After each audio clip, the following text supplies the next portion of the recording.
Hello,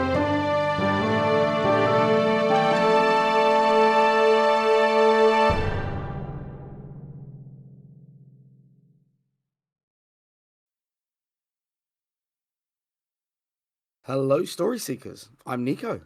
I'm Ben, and welcome to the Tiny Bookcase. Right now, you're listening to our favourite part of the week.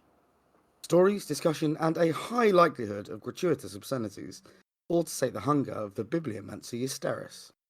Regular listeners will know how it works, but for newcomers, Nico and I have both written a story to the same prompt. We're about to share those stories with each other and you for the first time. Then we'll workshop them on mic. The prompt for this episode is spell. Ben, enchant me. Spell. There just simply isn't enough time left in the term for Hugo to catch up, unless he rediscovers his appetite for reading. I'm afraid that I'm going to have to recommend that he is placed in the lower set for English. Mr. Mole made sure that his sensitive but serious face was firmly in place as he delivered the blow. But all of his friends are in the top set. Mrs. Glebe, predictably, looked at him as though he'd suggested she should sit bare-arsed on a nettle bush. Upper, Mr. Mole corrected her automatically. If he'd had to sit through all the seminars, then they were going to use the right terminology. Sorry? It is school policy to refer to them as lower and upper sets rather than top and bottom. What's the difference? The kids know what it means. Mr. Glebe sounded defeated, as though it were him that couldn't spell. It is perfectly reasonable for different children to be at different ability levels, and we encourage them to not judge one another based on which classroom they are in. I understand Hugo, after his misfortune, has recently become very well regarded on the football, rugby and tennis teams, though he has refused the swim team for obvious reasons. I have even heard his friends cheering for him on sports day. I don't think you have anything to worry about it impacting him socially. People love a good comeback story. Are you being funny? He nearly drowned. They couldn't even recover the body of the other boy. Mole changed his face to contrite and sorrowful, and looked down at the desk briefly to signal the abashed guilt they likely expected of him. Mr. and Mrs. Glebe sat in the classroom seats the kids usually occupied, preened at his deference. Mole enjoyed seeing them squeezed behind the little desks. Like all adults, they were simply overgrown children to be tricked and goaded into correct behaviours. University, world travels, big jobs, all of it led them to being sat back in school in front of him. Misanthropic, the school psychiatrist had slapped that label on the few private observations Mole had revealed to her. He'd read once that hatred was as strong an emotion as love, which meant she was wrong. He wondered how frightened she might have become had he told her everything he didn't feel for people. She had moved on not long after that, hadn't she? I am sorry, said Mr. Mole. Whilst I think he has truly remarkable potential, this is for Hugo's own good. If he can't motivate himself to change, then I'm afraid there is simply nothing else to be done. Hugo didn't sleep anymore. He could not escape the knowledge of what it felt like to be dying.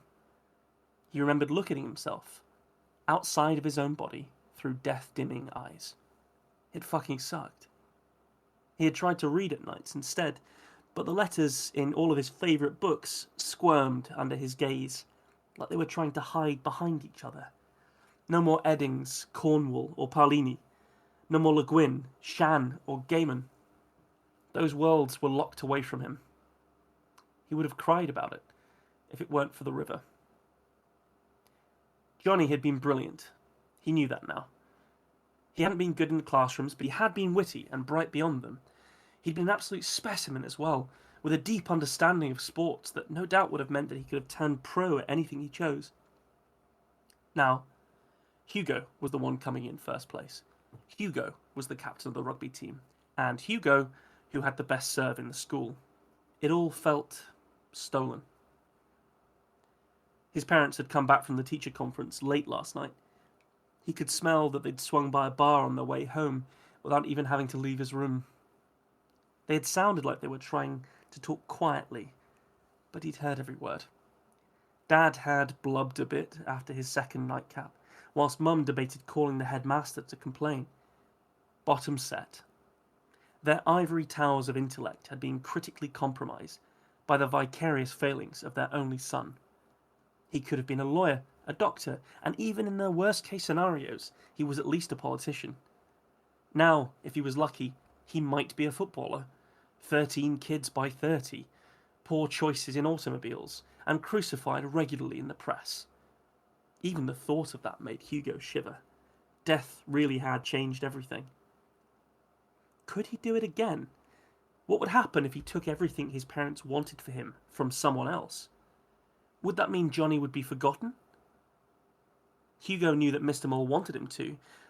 That was the real reason he'd be pressuring him for the bottom set. Why, though? Hadn't he done enough already? They were quiet at breakfast. Dad hadn't bothered to make anything, choosing instead to nurse his head over the vapours of a hot coffee. Mum refused to look at him, no doubt fearing the pity he might see in her eyes. "I'm not fucking retarded," Hugo said firmly, dropping his spoon back in the bowl of cereal. A long silence lingered between them, like a balloon being inflated with bitten back words. "I've got to get to work," said Dad, fleeing. Mum seized the opportunity to start clearing up the crockery. "Are you finished?" she asked, indicating his bowl. "Looks like it," Hugo muttered. "Good morning, class. I want to end today by congratulating the winner of this year's spelling bee. A late entry, to be sure, but who doesn't love a good comeback story, eh? Hugo, would you mind coming up here?" "Do I have to, sir?" "Yes." Hugo scraped his chair back and walked up the classroom like a prisoner approaching the gallows. "Hugo has miraculously turned his grades around, and I think that deserves a big round of applause. What do we think, upper set?" The assembled classmates gave a diluted patter of claps. Hugo saw sad frowns writ large over many of their faces. Some of the girls sat around an empty seat at the back, forced smiles under their red-rimmed eyes. Hugo knew them all intimately, every insecurity, every hope and crush. All stolen. "Great, great! Back to your seat now!" Mole beamed, knowing that there are few better pleasures in the world than a protege showing promise. Over the years, it had begun to gnaw at him that he was unable to procreate. Then he realised that whilst he couldn't seed children, he could make them. "Finally, we will have a minute's silence in honour of Penny Lane. She was cherished by many at the school, leaving behind her friends on the debate team and, of course, the Young Writers' Club, to name but a few. She will be missed." Hugo winced at every sob that broke the silence. Mole stared at him as though he was studying him under a microscope. After the silence, when the class broke up and filtered out of the room, Mole beckoned to him. "Hugo, my dear boy, I wanted to let you know that I've put our school forward for an exchange program. I want to make sure my favourite student gets the best education possible. I wonder, have you considered learning Mandarin?" Mole smiled, revealing all of his teeth. I feel like I've been taken on a narrative journey there through, ironically, considering the end, kind of like a Frankenstein's monster of where I thought the story was going to go. It was really interesting because there's a point in it where it's got that real strong. It was a really strong representation of that bit in your life when you're growing up, when you're a teenager and you're old enough to know if people are talking about you or trying to deal with something related to you, but they don't think you're old enough to deal with it, and it causes that big family drama. And then the left turn into it being like, oh no, wait, there's you've done something clever with the double meaning of spell here, and with there's some kind of weird science stuff going on, and yeah, it kept every time I thought I had a grip on it. It was like a little oily twist, and the story would be like, I haven't got me yet. So that I really enjoyed that, like being led by the nose and then kicked in the arse is the only way I can really describe it, I think. Yeah, I think I know what you mean. Yeah, I was trying to accomplish a feeling of that um, through the way that I structured it. Like I was trying to make sure that it sort of had lots of twists and turns in it. It's Yeah, absolutely fascinating to me that you've gone down the Frankenstein's monster science vibe with it.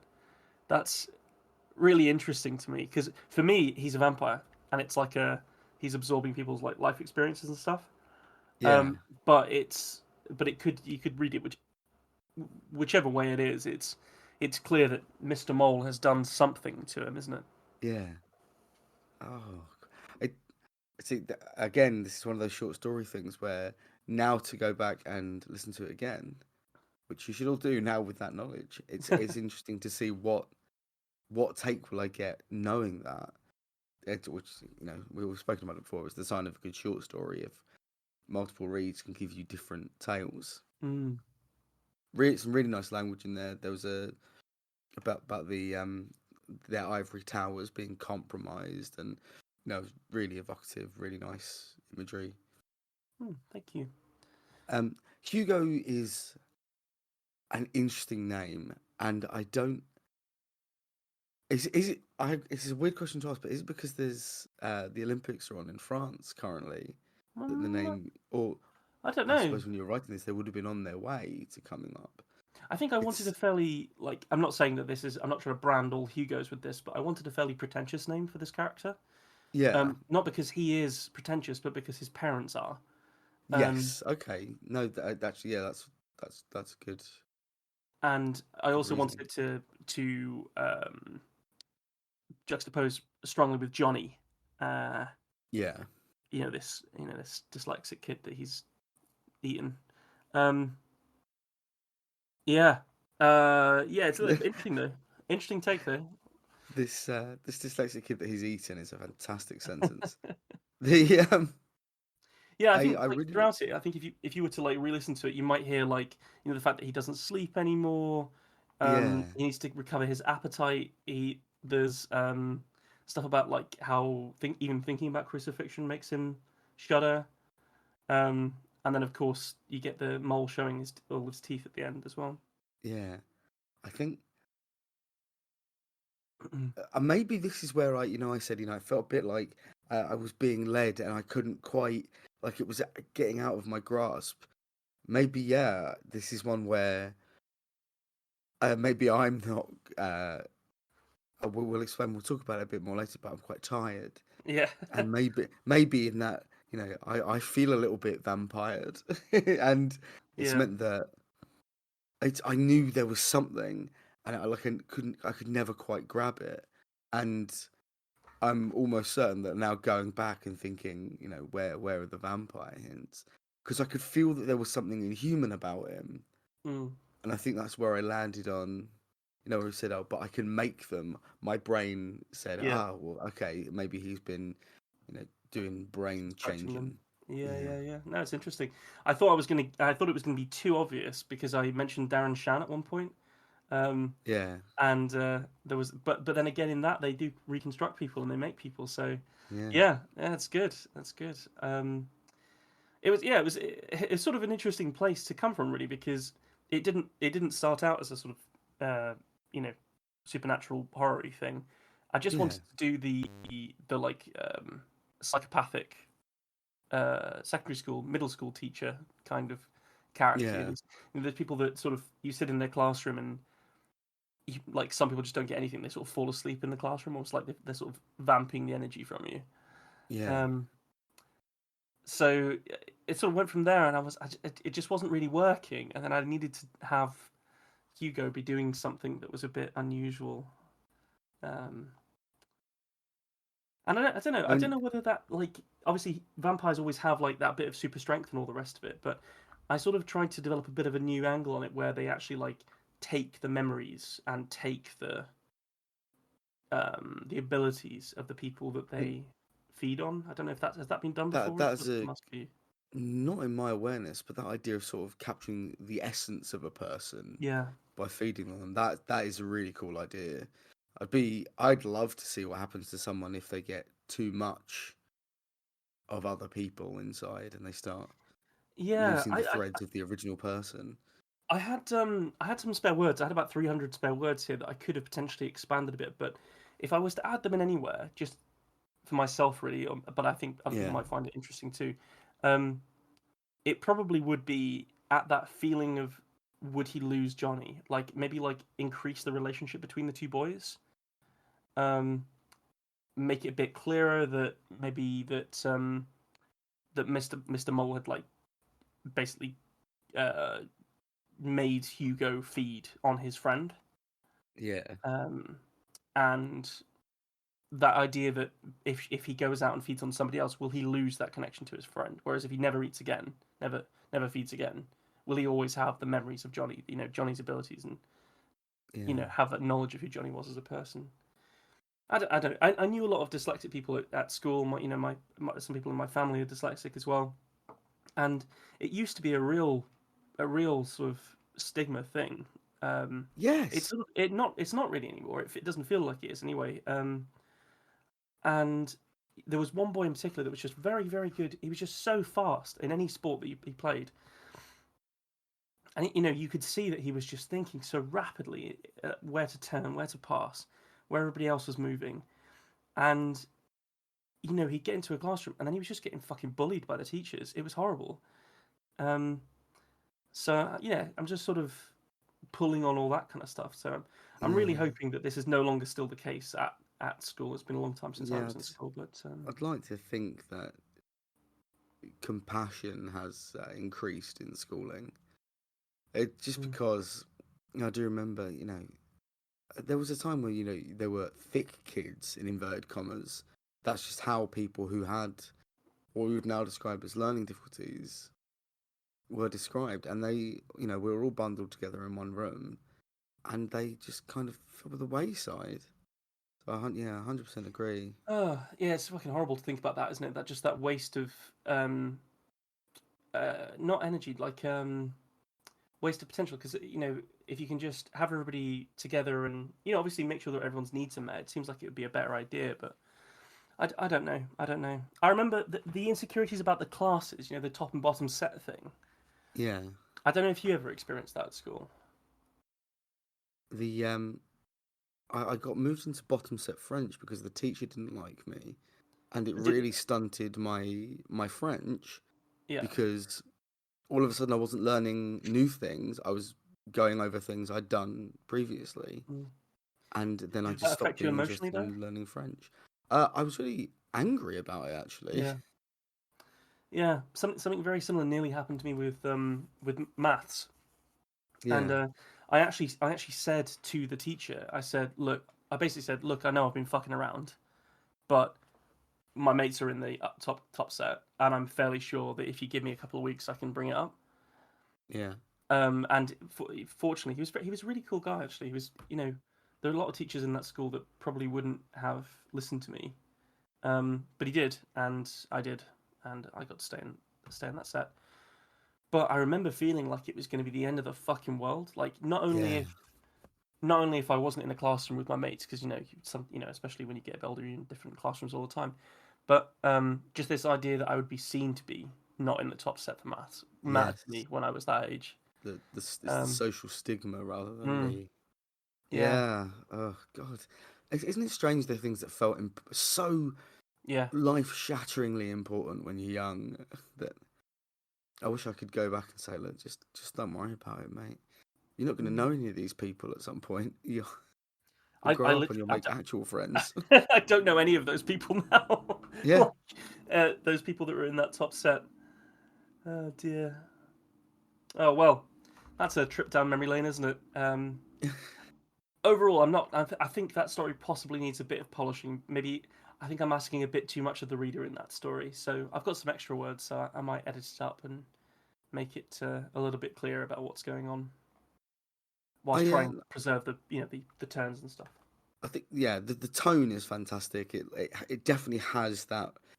There is an unnerving quality to the story, and seeds are planted, and you follow them. In the early part, trying to work out what's actually going on, and talking about like since what happened, and I mean I actually wrote down the exact words you used. because it was after his misfortune, which is such an odd, oblique way to talk about something that happened to someone Mm. that I immediately I thought, oh, what a strange dude. So yeah, I think Yeah. it's all there, but with the polish and shine that you are currently uh, deploying regularly on your novel, I'm sure I have no doubt you could turn this into Mm. an absolute gemstone of a piece. Cool. Thank you. Well, let's hear your spell. Right, you are. Yes, come in. The knock had possessed a wavering quality that Chief Executive for Education, Jensen Mallory, had found titillating. There were a great many years between his days as a drill sergeant and now, but the idea of fear still sent whispered promises of rigidity into his member. The young man who broke the threshold was everything Mallory expected, slender in a way that suggested malnourishment, viewing the world through lenses that could have deflected a bullet. The aide was sickening to Mallory. He would relish punishing them for daring to bring whatever news they'd brought.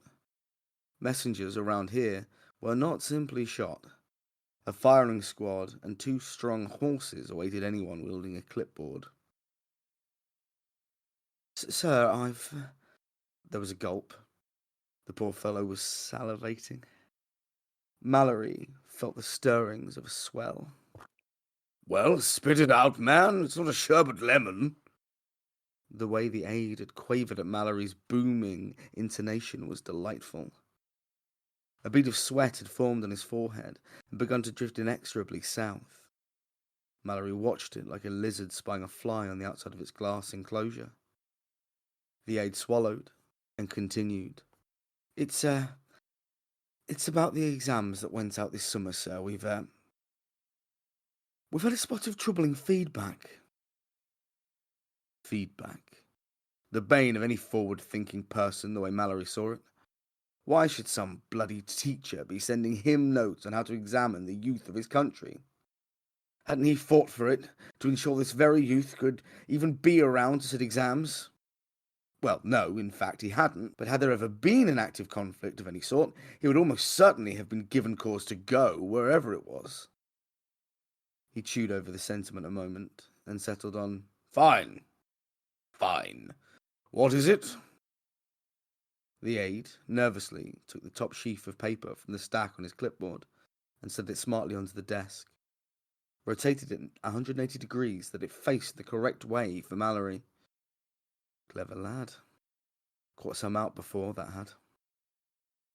A cursory scan of the sheet didn't give that much information, as it was in fact just one exam question. Spell Mississippi. It was worth, apparently, 3 points.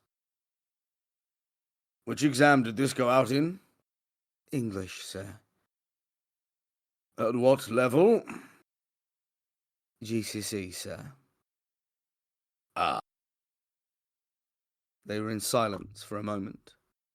Even Mallory, for all his blustering pomp, could see the issue here. He tapped the word Mississippi a few times. Verbal exam? Do we do one of those for English? The aide shook his head. Mallory felt all dreams of turgidity flee. Well, bugger. Mallory thought about popping open the middle drawer on his desk. There's a bottle of scotch in there, he'd saved for just such an eventuality. A cognitive ejector seat, primed to be pushed in emergencies. That's not all, sir. The aide was shifting even more nervously than before. Mallory raised an eyebrow. He liked the squirming, but how could it get worse than this? Go on. The bead of sweat had been joined by several cousins now.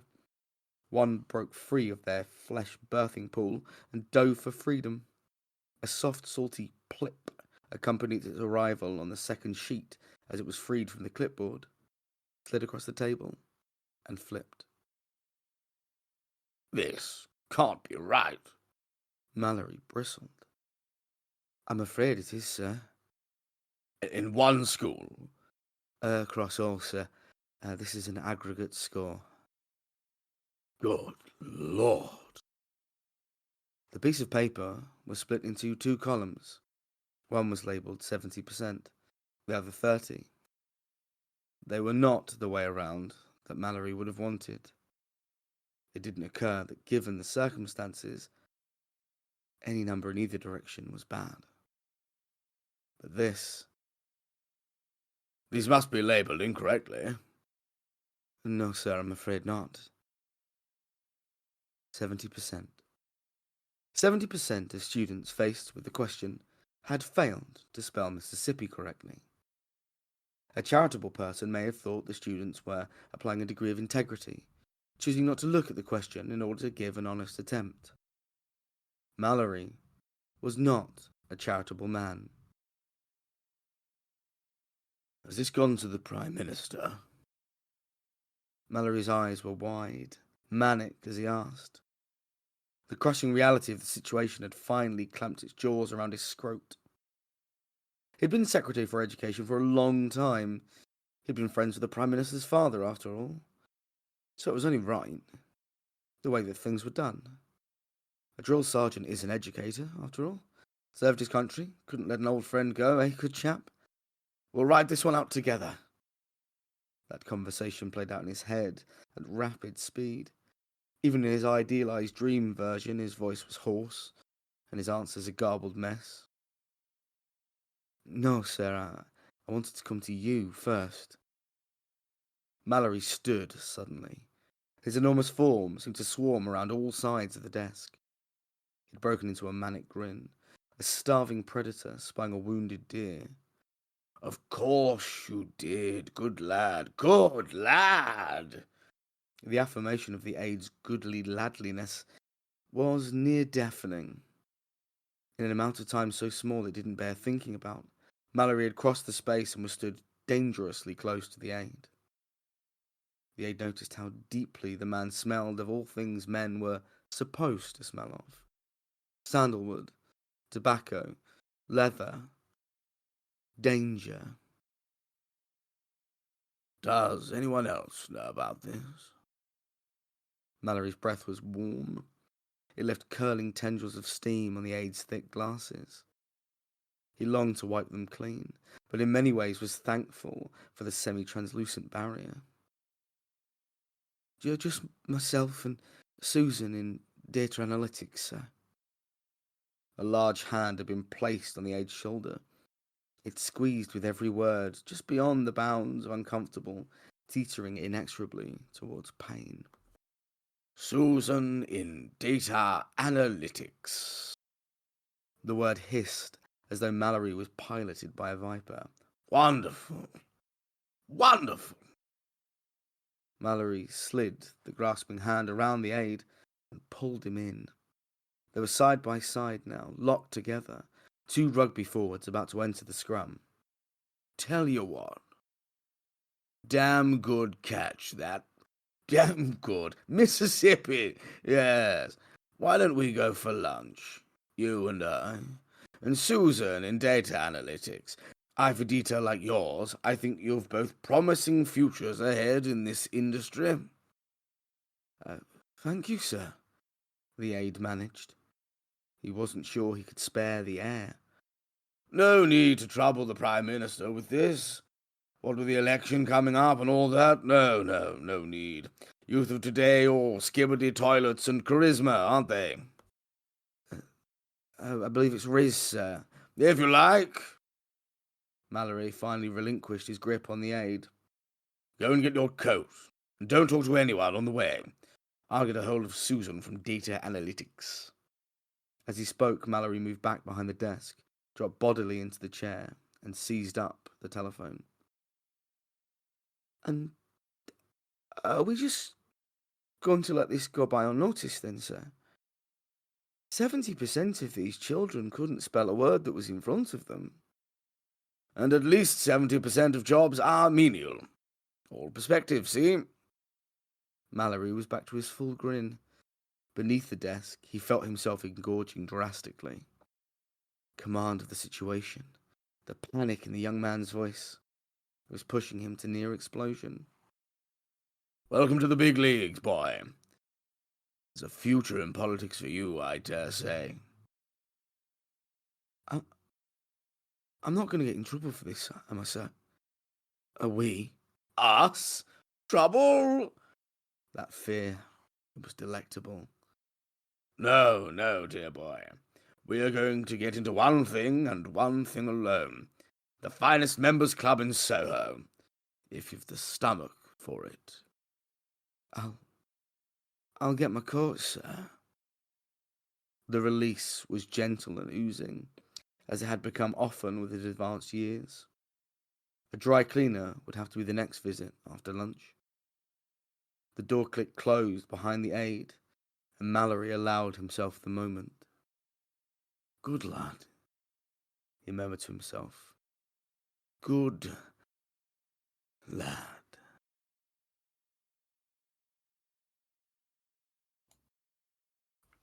Quite an interesting story you got there. Great performance. Thank you. Really enjoyed the field marshal voice. That was very good. I think just one overriding thing that I think trips you up a little bit there is the bit where you make it crystal clear that he's an armchair general, that he's never seen any conflicts. I think that cuts the legs out from under him. It stops him from being as threatening as he should be in that later sequence. So I'd kill that bit. I'd fully because it doesn't, there's already a lot going on with him. Like he's got this really twisted obsession with his own erection and then ultimate release.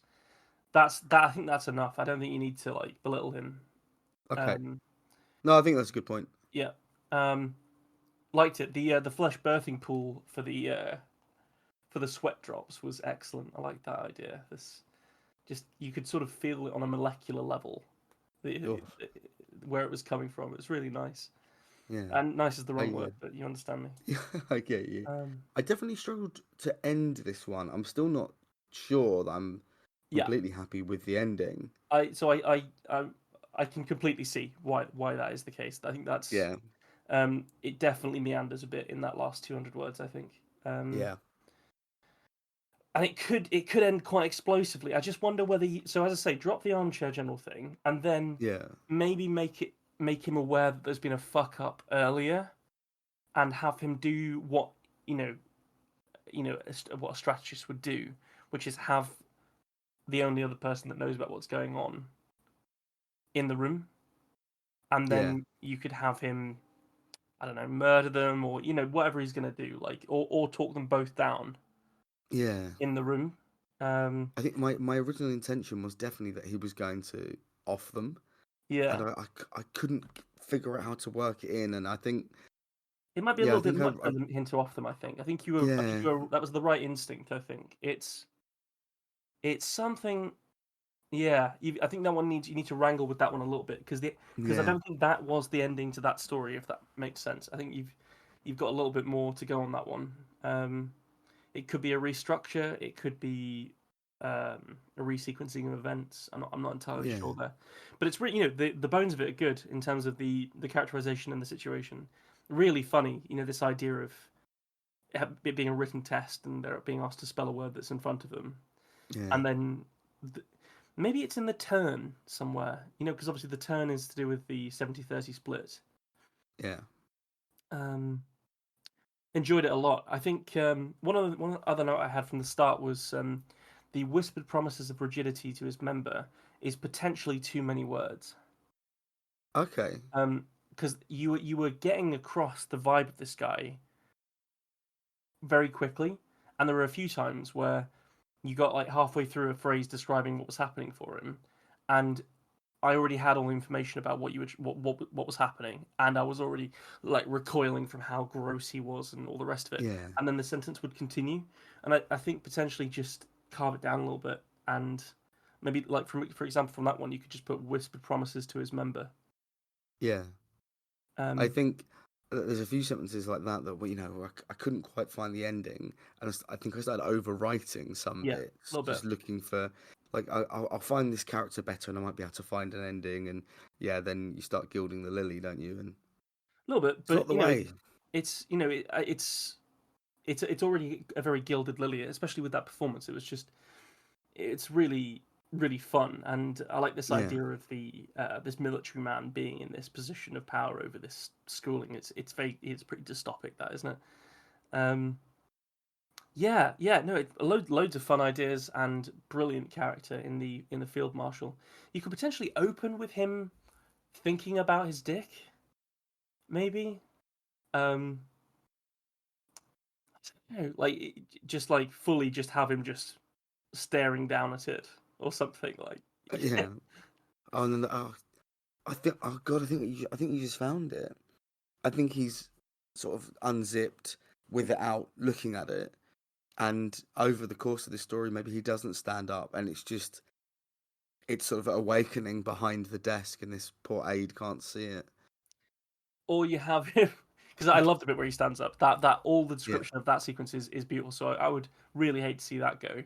Or you could yeah, have him ejaculate at the end of the beginning, yeah. and then he does all that whilst like stained in the pants region. You're right. This is gross. The more we add to it, the worse I Yeah, feel about it. there you go. Oh Um, dear. yeah.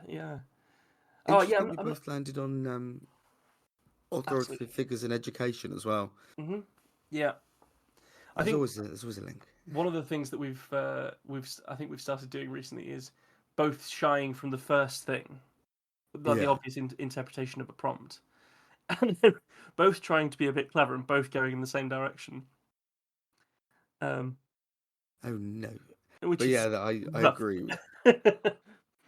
Yeah, It's not quite last episode's level of no, connection, but I did freak a little bit when you mentioned education at the start. I even wrote it down with an exclamation mark after it.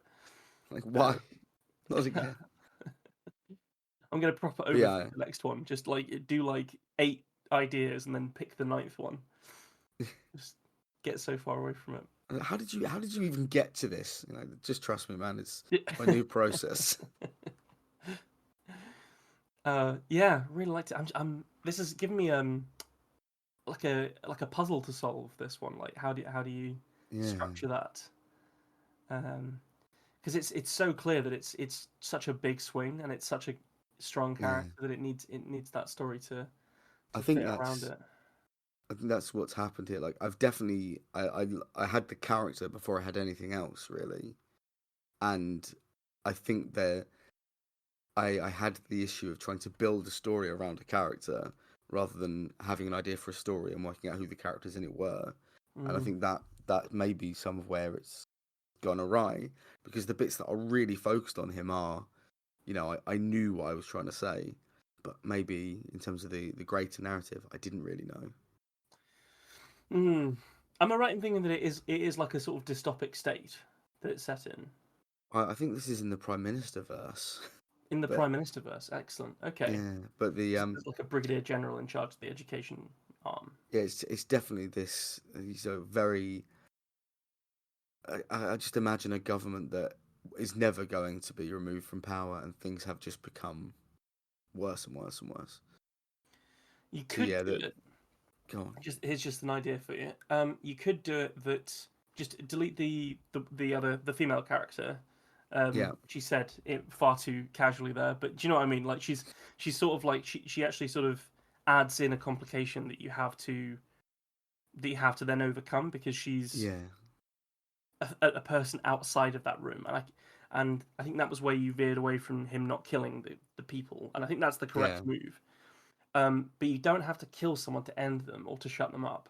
And police states and like these sort of very dystopic 1984 kind of political situations that we have found ourselves uncomfortably near um, actually do far better jobs of destroying people by not killing but just sort of destroying their lives. yeah, So he could sort of ejaculate at the end of part one, um, after this guy's like terrified or whatever, and then he could just bring up this guy's dossier of like all the porn he's ever watched, all of the affairs he's ever had, all of yeah, the laws that he's broken, and basically just be like, I'm going to put you in jail to be arse fucked for a nonce yeah, unless you shut the fuck up. like give him that as like how he puts people down now. Yeah, something like that. Like I don't know. Yeah, it needs playing around with. But again, like it's left such an impression on me that like I'm really enjoying engaging with the storytelling of it to try and see where it could be I sharp. think there's definitely something in that sort of dossier of his porn history, like you still keep the great eye for detail. You'd think you would read these titles better. Yeah, Barely legal. yeah. There you go. Give the implication that, of course, not everyone does read well. So this word teen does come up an awful lot, doesn't Typing one-handed, were we? it? Yeah, I think that something along those lines could be really interesting. Yeah. Oh, Prime Minister verse strikes again. Very good. Very good. Yeah, I like that a lot. I don't like that you created that character and now it just lives in my brain, Ben. Why I did you think do this to I me? think you've written more in that verse than I have actually. Now I have. I'm writing fan fiction about one of your characters. I think have you written 3 in that now? After I wrote that Yeah, first one in. That was in the first season, I think, wasn't it? The Prime Minister's it one. was. Yeah, because Boris You know, Johnson had just been elected. we've had Piggy Wiggy Woo and all sorts since then. Yeah, I think you've redefined that genre. Really, if we were going to be honest about it, I think you've taken it to far greater heights than I had in the first instance. So this Nick mentioned earlier that he's a bit tired, and I Yes, thought it could be interesting to discuss it because you've you spent the weekend at a live action role playing event, I have. and we've spoken about how much we enjoy role playing, and I've done a bit of LARP in the past as well, and I was just wondering what you sort of thought of the kinds of storytelling that happens at these things. Like, is it possible to weave a good story in that kind of environment? I think what's really interesting is when you're new at a LARP system, it's quite difficult to get any good story, especially out of the what you'd call the world plot, because it doesn't feel very personal, and it's easy to at the tabletop, I think, create stakes for yourself, but it's more difficult to do it when it is actually you. Mm. But all of the big narrative beats that make me fall in love with that hobby are built on the interpersonal relationships that get built between characters that it's not quite so possible to do in tabletop all the time. I mean, Yeah. Do you think you our could like group, just go into like how that works on like a practical level? Like, so this idea of like a main story, like a world story, because yeah, the idea is like that you're at like an event physically in walking yeah, around in costume in a wood or a cave system or whatever like that, and then there is story happening around you that's fully acted with everybody else is in character. yeah, Um, and yeah. so the system I was at, a brilliant system called Sex and Sorcery, they they have what we call linears during the day. So this is a quest that some people are going to go on, and that's going to happen at this time, and it will go off somewhere.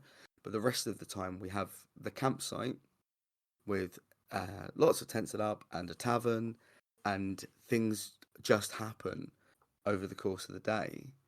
So there's two very different sorts of storytelling happening Mm. because in the camp and the tavern, things look like what they look like, and when things happen, they happen. And those big character beats of, maybe an assassin jumps into the tavern and stabs someone 15 times in the back and runs off before you can grab them, that it's just happened and you need to be looking over your back for them. And then you'll go off into the woods and it'll be someone saying, right, when you next see the monsters, so there'll be people who are just sort of in theatre blacks and they're playing the baddies to say they look like gibbering horrors from another dimension. Mm. And obviously, that's a completely different skill set in terms of immersion and getting yourself into the narrative. So I think where its strength lies is in that downtime when it gets to 2 o'clock in the morning and you sat with your back to the fire so you can see into the dark, and you've been attacked by werewolves during the day anyway, and you hear a howl off somewhere, and even though like the sensible part of my brain knows, well, that's that's one of the people that's here LARPing, doing werewolf noises to put the fear up me. When you're in deep, it does put the fear up you. Mm, And I that was a nice way to put it. yeah, The linear stories that you mentioned, the ones where you sort of go off and do the linear thing, do they have story beats? Do they have like a beginning, a middle, and an end? A turn, that kind of thing, or how do they sort of actually tell those they're stories? they're often different. Some will be, you need to go and it's normally that you are going to do a specific thing. So there is a narrative reason. It's not just there's a cave, let's do the cave. Mm, It'll be that you heard about something, and then the wizards have scryed on it, and the rangers have gone out and checked on it, and you'll be going through it, and then the story beats on those will come from the decisions you make on them. But it is more choose your own adventure than in the daytime. But mm, when you're LARPing, you have refs who are, as you all know, but they're there to act sort of like your dungeon masters when you're playing a tabletop game. So when you do say, actually, I think I've got a very out of pocket solution for this, it's it then comes alive a bit when they have to work out, well, how does this interact with the rules of the world mm, as we understand them. I think it sometimes, especially if it's, we are a group of people who are in the same guild, or we're working for a common purpose, that they can be very narrative driven. They can, we have people who go on linears where they are going as emissaries to a foreign country, and they need to, secure our passage through that place because our armies are gonna have to march through their kingdom. But those people happen to be star elves who've been around for tens of thousands of years and don't particularly like the short-lived peoples. mm. And I think it's the fact that some people are playing, you know me big, me strong, me hit, and they will go out, and someone will say, oh, do you know there's been a lot of lizard men around, and say, well, I'm really good at hitting lizards in the head. But there are people who are going, and their character never uses a weapon, because why would they? Because they're a professional scribe, and they Mm, go to write down. And they we at the event I was just at, we'd been invited to Liechtenstein because they were having problems, and they wanted the heroes of Albion, which is who we are. And on that first night there was a ball, and there are people who are in the Servants Guild, and they were there as their characters, handing out drinks to people because your character has a job. yeah. And I think it's when you start to take on those elements, because there are some systems where you turn up and it's like, okay, sword or gun? Gun, please. And then you wait until it's time to shoot things.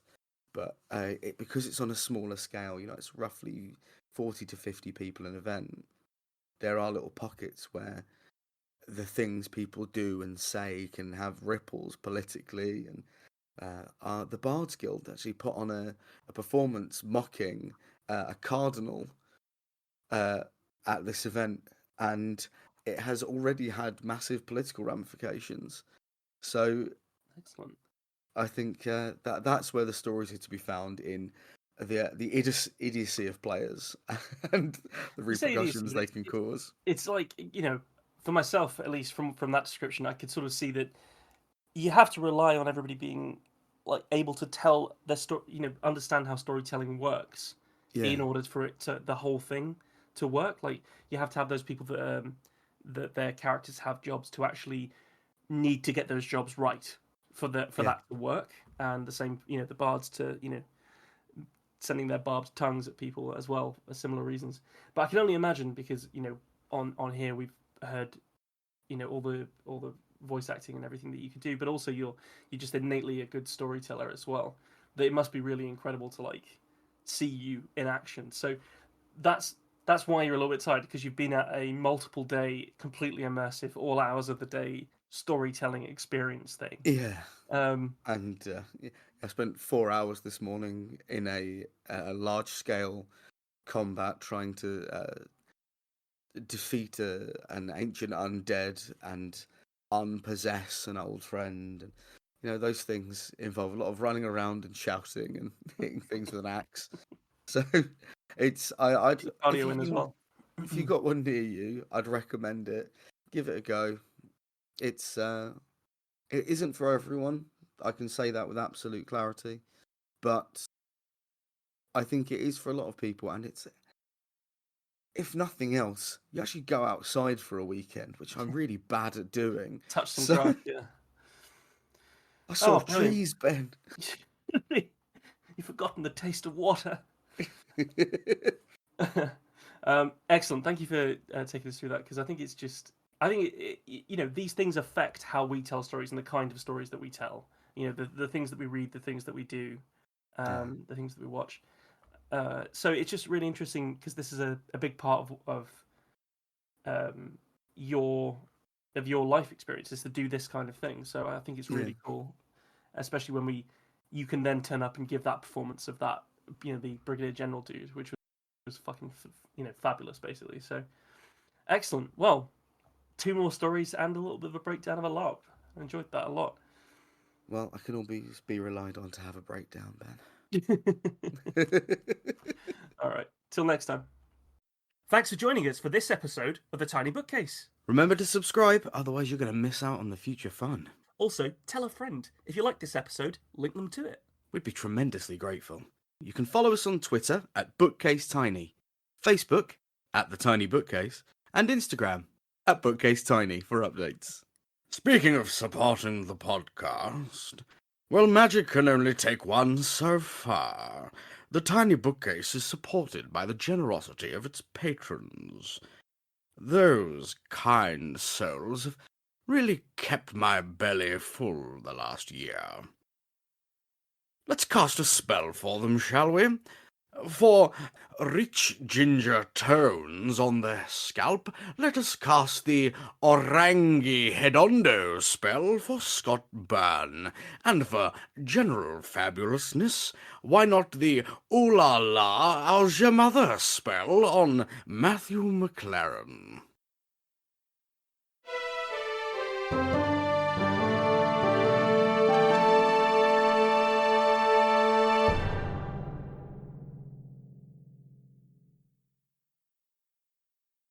How do you come up with that shit, man?